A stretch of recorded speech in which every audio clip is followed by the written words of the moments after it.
Happy Valley was rocking this weekend. Penn State's spring game served as the backdrop for some high-profile visits, and they are already seeing returns from those visits. So let's talk all about it with our friend Tyler Calvarusso from Lions 24/7. Tyler, Penn State landing commit number 10 already in this class with four-star offensive lineman Donovan Harbor. That happened earlier today. So why do you think James Franklin and his staff have had so much success doubling the number of 2024 commits they had coming in to this month? I think the foundation for what has transpired this month really dates back to the fall. They get the two Florida cornerbacks, John Mitchell, who's a top 24/7 prospect, and Antoine Belgrave Shorter. They get them on campus in the fall for the whiteout game visit, and Penn State started to push for those guys from that point on because they sensed that there was a high level of interest from them. So now those are two parts of the class. Quentin Martin, the top-ranked recruit in Pennsylvania, Penn State has been on him for a very long time. You get him on campus multiple times leading up to this month. You get him on campus last month in March for a more intimate visit, a more one-on-one visit with Martin and the Martin family, and that played a major, major part in Penn State sealing the deal with him after a very long pursuit. And just really the relationships that were formed throughout the fall and the winter really just coming into place for Penn State this spring on the commitment front. The staff has placed a huge emphasis on building relationships with these guys early. They accomplished that, and now you're starting to see the success in the class follow. Tyler, we always talk about package deals, and Emily and I are always wondering how true that could be in recruiting. Well, Penn State now has a chance now with the commitment of Harbor and his teammate, top 24/7 running back Corey Smith. How much will this impact how the Nittany Lions are able to sell their program knowing that Harbor is now a part of that class? Oh, Blair, man, I think it's a big deal. Talking with Corey Smith and talking with Donovan Harbor, playing at the next level is something those two have discussed. And while Harbor was actually announcing his commitment, Corey Smith was in the Instagram live feed hinting at a decision coming from him as soon as next week. So they make it to campus this past weekend together. Smith has been around before, Harbor not so much. So this was an important visit for him to get a better feel for the program, to get a better feeling for State College, and really everything fell into place for him. You never know how things are going to play out when a guy who hasn't visited a whole lot before makes it to campus. Because yes, he's been high on Penn State's board, and Penn State had been involved with Harbor for a very long time, but he hadn't been around the program all that often. And you just don't know how he's going to mesh with the staff and the current players and just all the personnel until he gets there. Harbor got there and everything went well. So now that he's on board, Corey Smith was already trending towards Penn State. I think now that Harbor's on board, you're talking about a commitment possibly incoming soon. I love that. You find all the information everywhere, even an Instagram live feed. That's why you gotta keep on your toes. There's things always happening everywhere. And the Nittany Lions really finding success in the Sunshine State. Franklin dipping into Florida, landing two defensive back teammates, speaking of those package deals, and four-star corner John Mitchell and three-star Antoine Belgrave Shorter.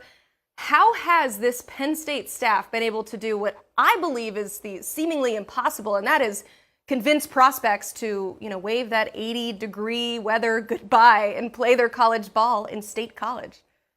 The simple part of the answer is it's Jaywan Sider and it's Terry Smith. Terry Smith gets a lot of credit for what he does recruiting in Western Pennsylvania and recruiting in Pittsburgh. That's where he's well known.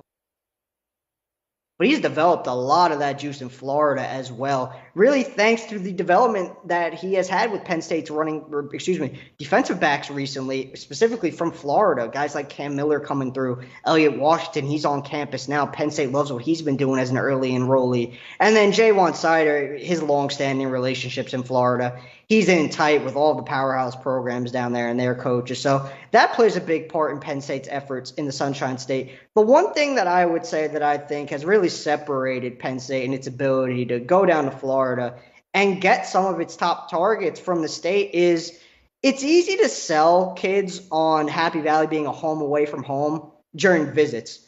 But Penn State has been able to do a really good job of continuing that once they're enrolled and once they're actually part of the program, they all feel at home and they're all comfortable. And Florida may be a big state from top to bottom, but these players know each other and these coaches know each other. If Penn State wasn't doing a good job of making guys truly feel at home in State College, word would be getting back to Florida, and coaches would be reluctant to send their kids there. That's not the case. Penn State has done a very good job in that regard. And I think, we talk about the relationships with the coaching staffs.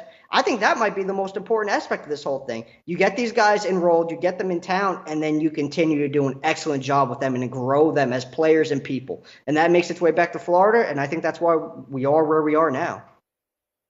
Penn State has a ton of buzz, a ton of recruiting momentum here in this 2024 class, and there's a bunch of hype, obviously, surrounding Drew Aller on the field this coming season. Last cycle, they flipped Jackson Smolik from Tulane late in the cycle, Elite 11 finalist. What's the approach, Tyler, now heading into this 2024 class? Will they take a quarterback? Will they go into the portal? What's the move for them? Taking a quarterback this cycle is definitely on the radar for Penn State. There's been conversations about possibly 2 quarterbacks in this cycle, depending on how things play out. The name to know right now when it comes to Penn State's quarterback board is Michael Van Buren from Baltimore St. Francis Academy. He profiles as the top dog at the position right now. Luke Kromenik from Florida State, the Florida State commit, Penn State was really pushing for him, got him on campus for a multi-day visit recently, but he's shut down. He's pretty solid with the Seminoles now. So now all eyes are on Van Buren. He has a June official visit scheduled. The intel kind of indicates maybe he wraps things up before then. But right now he has a commitment date set for July 8th. He'll be at Penn State for his official in June, and there are a lot of people in State College who feel good about this one coming together in favor of the Nittany Lions. Okay, so we've talked about all the excitement. I hate to pour the cold water on this, but right now Penn State just outside the top 5 in the team rankings, which is great, but ahead of them is Big Ten East foes Michigan at number 3, and then Ohio State right now is the number 1 class. How much pressure is there on the trail for Penn State to keep up with those programs? I think at the end of the day, it really comes down to you just need to keep up with the powers within the conference. And in this situation, Ohio State and Michigan, they're those powers. You need to keep, if you're Penn State, you need to keep stockpiling talent across the board at every single position if you want to be able to compete with these programs. So, yeah, it's definitely a point of emphasis for Penn State's staff. James Franklin, he wants to keep the best players in Pennsylvania. That's a priority he's been able to do at this cycle. But it goes far beyond that when it comes to competing with Ohio State and Michigan. You need that national brand on the trail that Penn State has been able to really hit it off there recently in these last couple classes. You're starting to see the footprint expand a little bit, going into Wisconsin and getting Donovan Harbor and potentially Corey Smith. So you're seeing Penn State go into places and have success in places, and that plays a really big part in being able to keep up with Ohio State and Michigan. Yes, you need to be able to recruit regionally, but you got to expand outside your typical pipeline. Penn State's been doing that. That plays a big role in their ability to keep up with Ohio State and Michigan, and we'll see how that continues to progress as this cycle rolls on, because there's a long way between now and the early signing period.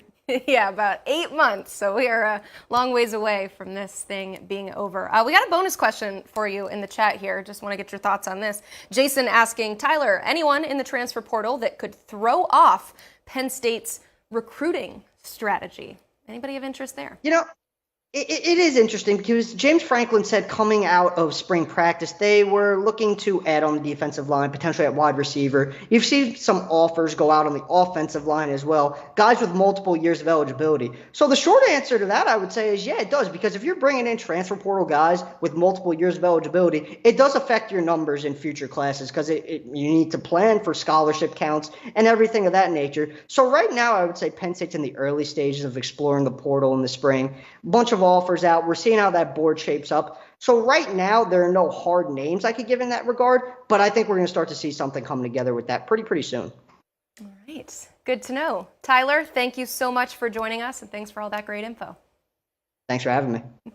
You can get more of that great info right here at Lions 24/7. You got a lot of great information there when it comes to football recruiting and just the news coming out of State College. Clearly, it is coming out fast and furious, so be sure that you check that out.